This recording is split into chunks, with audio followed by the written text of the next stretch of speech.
sebenarnya. Lebih banyak itu keserapnya cepat gitu. Bisa beli lebih banyak, bisa keserap lebih banyak gitu. Nah, kalau koperasi bisa mengcopy itu, menduplikasi itu, maka bisa lebih cepat besar gitu. Kan kalau di Kopkarya kan punya cabang-cabang juga ya, sama. Misalkan di cabang-cabang bisa nggak kemudian anggota yang di cabang itu juga bisa beli sembako tanpa misalkan sudah ngelis, oh saya butuhnya ini gitu. Nggak perlu full semua lah, setengahnya atau sepertiganya. Yang jelas saya bilang tadi gula atau gula minyak goreng tuh itu kan tanpa merek juga bisa. Oh saya perlunya ini bisa nggak? Bisa.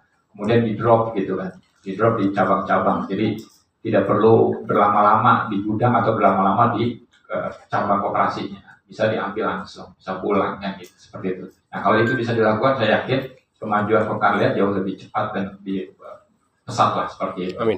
Itu Bu Bapak tentang SAU. Kalau selama ini udah dapat SAU, tiba-tiba udah dapat SAU, ya cara ngitungnya seperti ini. Gitu. Cara hitungnya seperti ini. Nah, kalau pengen naikin persentasenya ya bahas di rapat anggota. Berapa persen yang mau dibagi ke anggota? 40, 50, 60, bebas. Yang penting adalah koperasi sebagai badan usaha juga dapat kesempatan untuk pengembangan dirinya si koperasinya. Yang kemudian kan SAU ini dibagikan semua banyak gitu ke anggota, tapi kemudian koperasi ngap-ngapan untuk pengembangan usahanya.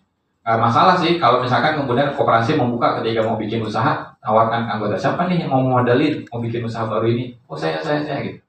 Nah beberapa koperasi yang kemudian terpercaya dari rencana bisnis kemudian keuangan itu justru yang sering kali terjadi adalah terjadinya apa?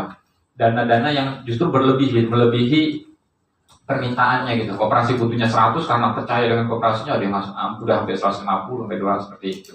Nah ini kan suatu hal yang harus dijaga ya, karena memang sampai saat ini simpanan di koperasi belum ada jaminannya, belum ada lembaga menjamin simpanan koperasi, belum ada.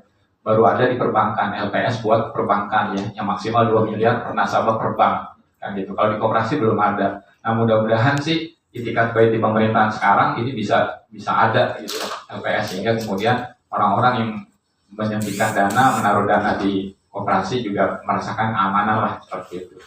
Seperti itu Ibu Bapak. Ada yang mau tanya? Ya, bentar.